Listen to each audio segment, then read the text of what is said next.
আজ তোমাদের সঙ্গে সয়াবিনের এত সুন্দর একটা রেসিপি শেয়ার করব, যেটা দেখে যারা সয়াবিন দেখেই নাক সিটকোই তারাও চেটেপুটে শেষ করে দেবে। তো চলো শুরু করা যাক। সয়াবিনটাকে 10 মিনিটের মতো ভিজিয়ে জল থেকে তুলে নিতে হবে। এরপরে পরিমাণ মতো লবণ, হলুদ গুঁড়ি, জিরে গুঁড়ি, লঙ্কা গুঁড়ি, আদা রসুনের পেস্ট আর কিছুটা পরিমাণে কর্নফ্লাওয়ার থাকলে কর্নফ্লাওয়ার বা বেসন বা ময়দা দিলেও চলবে, 2 চামচা পরিমাণে দিয়ে ভালো করে মাখিয়ে নিতে হবে। এরপরে প্যানে অল্পখানি তেল গরম করে তার উপর সয়াবিনগুলোকে দিয়ে ভালো মতো করে উল্টে পাল্টে ভেজে নিতে হবে। সয়াবিনগুলো যখন হালকা লালচে ভাব চলে আসবে তখন সেটা ভেজে তুলে নিতে হবে। এরপরে আরো একটা প্যানে অল্পখানি তেল দিয়ে দেবো পাঁচফোড়ন। পাঁচফোড়নটা হালকা ভাজা হয়ে এলে দিয়ে দেবো রসুন কুচি। রসুন কুচিটা হালকা ভেজে নেওয়ার পর দিয়ে দেবো পেঁয়াজ কুচি। পেঁয়াজ কুচিটাও হালকা ব্রাউন কালার হয়ে এলে দিয়ে দেবো আদা রসুনের পেস্টটা এর মধ্যে দিয়ে দেবো। অল্পখানি জল দিয়ে ভালো মতো করে এটাকে ভাজা ভাজা করে নেবো। মশলার কাঁচা গন্ধটা চলে গেলে দিয়ে দেবো ছোট ছোট করে কেটে রাখা টমেটোটা এর মধ্যে অ্যাড করে দেবো। দিয়ে দেবো লবণ, হলুদ গুঁড়ি,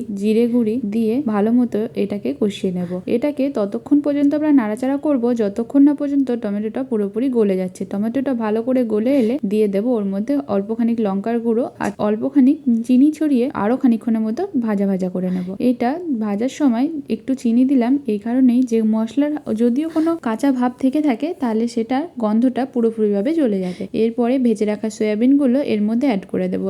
আবারও বেশ খানিকক্ষণের মতো কষিয়ে নেওয়ার পর বেশ অনেকটা পরিমাণে জল অ্যাড করব। দিয়ে আবারও খানিকক্ষণ নাড়াচাড়া করে ফুটতে ছেড়ে দেবো। ফুটে উঠলে দিয়ে দেবো ওপর থেকে খানিক মিট মশলা আর ধনে পাতা সরিয়ে নামিয়ে নিলেই তৈরি হয়ে যাবে আমাদের গরম গরম সয়াবিনের তরকারি। তো এই রেসিপিটি কেমন এলো কমেন্টে জানিও।